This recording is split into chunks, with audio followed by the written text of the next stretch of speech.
How to fix the issue where your game bar is not recording. In this quick tutorial, I'll show you how to fix Xbox Game Bar recording problems step by step. If this helps you out, make sure to like the video and subscribe for more Windows troubleshooting tutorials. First, open the Settings menu on your computer.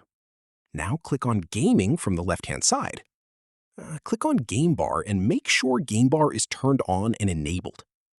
Once that's enabled, click on Apps from the left-hand side. Now click on Installed Apps. Scroll all the way down and click on System Components.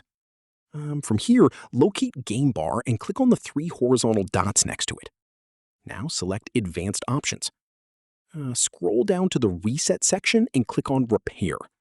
Wait a few seconds while Windows repairs the Game Bar. Once that's finished, press the Windows key and the letter G on your keyboard. Now the Xbox Game Bar should open on your screen. Click on the Settings icon in the top navigation and select More Settings. Click on Widgets and scroll up to the top. Now make sure Record in the background while I'm playing a game is turned on. Also make sure Audio to Record is set to either Game or All. And that's it. That's how you can fix Xbox Game Bar not recording on Windows easily.